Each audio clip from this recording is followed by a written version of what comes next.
Time next for the business news on the program with Kate Moody. Good evening, Kate. Hi, Delano. Another warning about the economic impact of the coronavirus pandemic on workers and inequality. Workers' income around the world plunged by 11% in 2020 so far, and the outlook for the rest of the year has worsened significantly.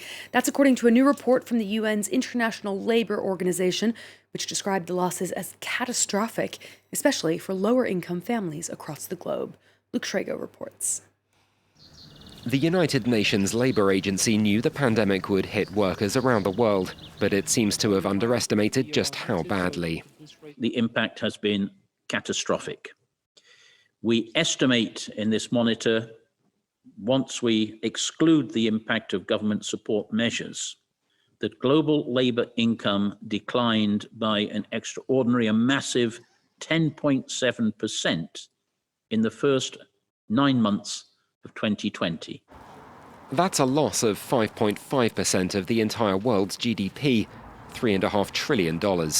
What's more, the ILO's also updated its forecast of a drop in working hours for the fourth quarter from minus 4.9% to minus 8.6%, a loss the equivalent of 245 million full-time jobs. Elsewhere, while government stimulus efforts amounting to $9.6 trillion so far may have prevented a worse outcome, a full recovery is still a long way off, with the right balance between health and economic intervention still crucial. Premature loosening of health measures risks prolonging the pandemic, and that in turn would worsen its overall labour market impact. It is clear that support for jobs and labour income will need to be maintained and sustained and continue into next year.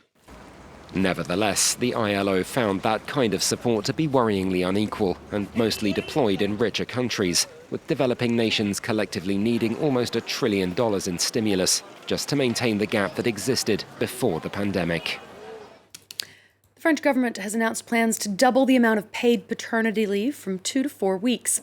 Only around 2/3 of new fathers currently take advantage of the time already offered, although 80% of the French public has supported the changes.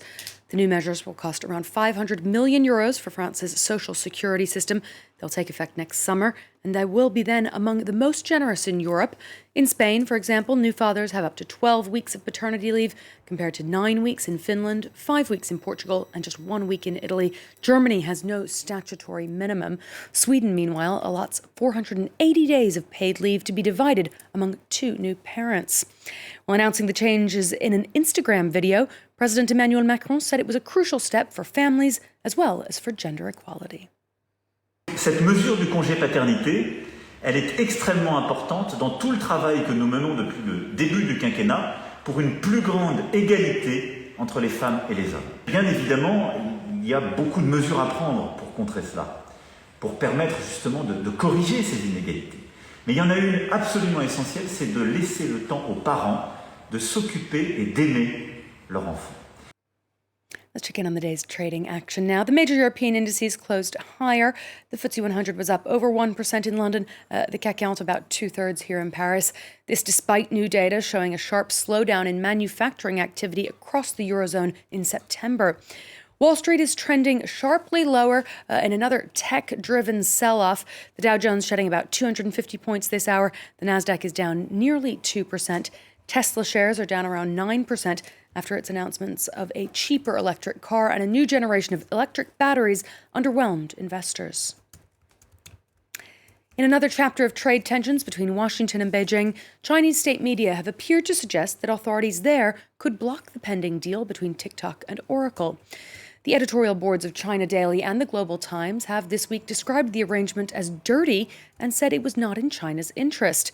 The terms of this weekend's tentative agreement would appear to divide control of U.S. operations between Oracle and TikTok's Chinese parent company ByteDance. President Trump had threatened to ban TikTok as well as messaging service WeChat over national security concerns. Delano, these editorials being published in China really a close indication of what's going on within the Chinese government and a sign that TikTok's fate in the U.S. is far from certain. We'll see what happens. Thank you very much for that, Kate. Kate Moody there with a look at today's business news.